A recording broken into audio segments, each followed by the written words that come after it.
એક સમયની વાત છે. એક નાનકડા ગામમાં રાઘવ નામનો એક વૃદ્ધ ઊભા રહેતો હતો. રાઘવના હાથમાં જાણે જાદુ હતો. તે માટીમાંથી એવા વાસણો બનાવતો કે જોનારા જોતા જ રહી જાય. પણ તેની એક વાત સૌથી અલગ હતી. તે ક્યારેય પોતાના વાસણો વેચતો નહીં, માત્ર ભેટમાં આપતો. એક દિવસ શહેરનો એક ખૂબ જ અમીર માણસ ગામમાં આવ્યો. તેણે રાઘવની કળા વિશે સાંભળ્યો હતો. તે રાઘવ પાસે ગયો અને કહ્યું, મારે દુનિયાનું સૌથી સુંદર માટલું જોઈએ છે. હું તને ગમે તેટલી કિંમત આપવા તૈયાર છું. રાઘવે હસીને એક સાદું પણ અત્યંત સુંદર માટલું તેણે આપ્યું અને કહ્યું, આની કોઈ કિંમત નથી, બસ એક શરત છે. આ માટલામાંથી રોજ સવારે એક ટીમ્પું પાણી નાખજો અને રાત્રે તે પાણી પી લેજો. અમીર માણસને આ વાત વિચિત્ર લાગી, પણ તે માટલું લઈ ઘરે ગયો. તેણે રાઘવના કહ્યા મુજબ કર્યું. જેમ જેમ દિવસો વીતતા ગયા તેને એક અદ્ભુત અનુભવ થયો. જ્યારે તે પાણી પીતો ત્યારે તેનો બાળપણની મીઠી યાદો આવતી. તેને અહેસાસ થયો કે તે પૈસા કમાવાની દોડમાં પોતાની ખુશીઓ ભૂલી ગયો હતો.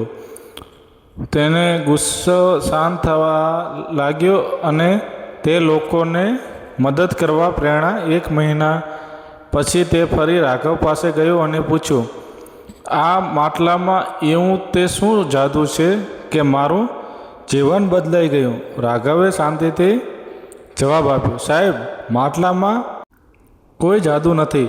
જાદુ તો એ સમયમાં છે જે તમે રોજ સવારે તે એક ટીમ્પું પાણી નાખવા માટે કાઢો છો. એ એક ક્ષણ શાંતિ તમને તમારી જાત સાથે જોડે છે. આપણે બધા માટીના જ બનેલા છીએ. બસ પ્રેમ અને શાંતિનું પાણી મળે તો જ આપણું જીવન સાર્થક બને છે.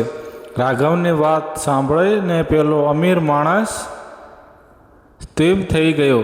તેને સમજાયું કે અત્યાર સુધી જે સંપત્તિ પાછળ ભાગતો હતો તે સુખ નહોતું આપી શક્યું, જે સુખ આ માટેના એક નાનકડા ટુકડાએ આપી દીધું. તેણે રાઘવ સામે જોયો અને પૂછ્યું, રાઘવ, તે મને જીવનનો આટલો મોટો પાઠ ભણાવ્યો, પણ તે આખી જિંદગીમાં આ ગરીબ માણસમાં કેમ વિતાવ્યું? તું ઈચ્છા તો શહેરનો સૌથી મોટો વેપારી બની શક્યો હોત. રાઘવે મંદસ્મિત સાથે તેનું ઝૂંપડીની પાછળ એક નાનકડો બગીચા તરફ ઇશારો કર્યો અને વાર્તાના અંતમાં આ અદ્ભુત રહસ્ય ખોલ્યું. સાહેબ, વર્ષો પહેલાં હું પણ તમારા જેવો જ હતો.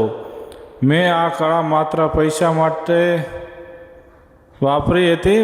પણ એક દિવસ મારી પુત્રીએ મને પૂછ્યું, બાપુ, તમે માટીને આકાર આપો છો, પણ શું માટીએ ક્યારે તમારા સ્વભાવને આકાર આપ્યો છે? તે દિવસે મને સમજાયું કે કલા વેચવા માટે નથી, વેચવા માટે છે.